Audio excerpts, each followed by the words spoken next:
આ તરફ વાત કરીએ ગીર સોમનાથમાં દબાણ હટાવની કામગીરીને લઈ અને વિવાદ થયો છે। સોમનાથ મંદિર રોડ પર ટ્રસ્ટ ઓફિસ સામે ધાર્મિક સ્થળ પર કાર્યવાહી કરવામાં આવી છે। ધાર્મિક સ્થળને હટાવવાની કામગીરી સામે લોકોમાં વિરોધ જોવા મળ્યો છે। તો મોડી રાત્રે ધાર્મિક સ્થળ પર બુલડોઝર ફેરવી દેવાતા ભાવિકોમાં રોષ જોવા મળ્યો છે। અચાનક ડિમોલિશનની મોટી કાર્યવાહી થતાં જ લોકો પણ ઘટના સ્થળે એકત્રિત થઈ ગયા હતા।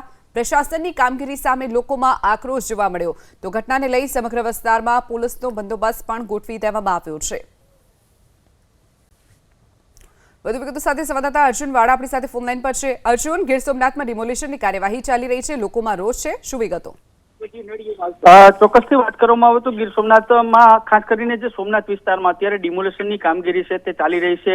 કોરિડોરને લઈને આ ડિમોલેશન છે તે તંત્ર દ્વારા શરૂ કરવામાં આવ્યું છે। ખાસ કરીને તેમાં જે ગીર સોમનાથ વિસ્તારમાં દુધિયા બાપા નાગદેવતાના દેવસ્થાન પર રાત્રિના સમયે ડિમોલેશન કરવામાં આવ્યું હતું ને ત્યારબાદ ત્યાં વિવાદ છે તે સામે આવ્યો છે। રેવન્યુ વિભાગ દ્વારા મોડી રાતે જેસીબી મશીનથી બુલડોઝર છે તે ફેરવતા ત્યાંના રહીશો અને ભાવિકોમાં ખૂબ મોટો રોષ છે તે જોવા મળ્યો છે। આ ઘટનાની જાણ થતા જિલ્લા કલેક્ટર એનવી ઉપાધ્યાય છે તે ઘટના સ્થળે અત્યારે દોડી આવ્યા છે અને દેવસ્થાનને ફરીથી પુનઃનિર્માણ કરવા માટે તેઓએ સૂચના આપી છે। જી ચોક્કસથી અર્જુન, માહિતી બદલ આભાર।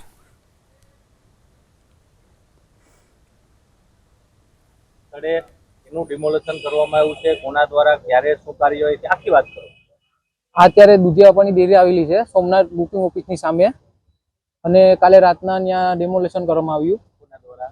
કિરીટ ચાવડાના દ્વારા ડિમોલેશન કરવામાં આવ્યું। કિરીટ ચાવડા કોણ છે? કઈ ઓફિસમાં? ડ્યુટી મામલતદાર છે। ડ્યુટી મામલતદાર છે। શું પછી થયું? અને ત્યારબાદ અમારે ખબર પડી કે અહીંયા ડિમોલેશન ચાલુ છે, ત્યારને અમે બહુ સંખ્યામાં જૂથ અહીંયા આવ્યા અને જે જેસીબી ને ટ્રેક્ટર હતા એ સામેની લાઈનમાં નીકળી ગયા અને જે ડેપ્યુટી કલેક્ટર હતા એ સામેની લાઈનમાં નીકળી ગયા। ત્યારબાદ અમે અહીંયા આવીને જોયું તો બધું ટેસ્ટ ને કરી નાખ્યું હતું।